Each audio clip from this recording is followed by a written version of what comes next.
The journey probably began about 5 or 6 years ago. I'm a teacher, got involved with junior rugby, did a lot of sort of underage games on a Saturday morning. From that really then I took up the refereeing more seriously then and do it now every Saturday afternoon or some games during the week as well.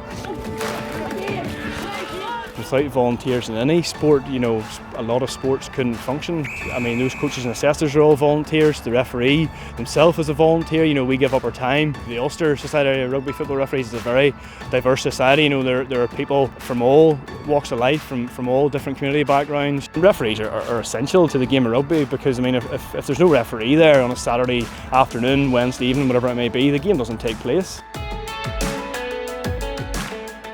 The journey started when I was about 4. My dad was a first 15 coach down in Dalriada, so I used to go after school to the scrummage machine and sit on it, and he used to tell the boys they had to push harder. And then I played rugby for about 10 years, and then my stepdad, he is a referee as well, and just told me maybe it's time to hang up the boots and take up the whistle, so that's how I got here. Being a rugby referee, whenever I've come in and being a female, there's no point saying that you're not a minority, because you are, but it's very supportive.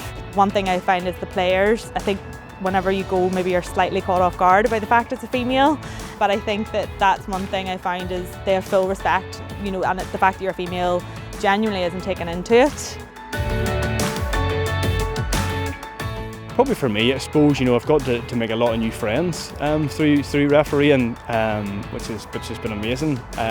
Fitness as well, I suppose, is a big benefit for me. There is that enjoyment and it's still there, you know. I suppose I took up refereeing seriously about 3.5 years ago now, and that sort of hunger and that passion for it is still there that I had, you know. I just can't wait to be able to get back into the middle of the pitch, you know, and go again. I would say just go for it, just bite the bullet and take it up. I was probably that person maybe 4 or 5 years ago, going woulda, shoulda, and you know, I'm so glad that I did. Having females visible in refereeing is really important, because if you don't see them there, you're not going to want to be them. So I think that's really important, and I think that's something that you know, if any female approached me and said I was thinking about it, would be definitely something I would take the time and energy to put into and just say, you know, definitely go for it. I've been massively supported. I can't thank the people around me enough for supporting me.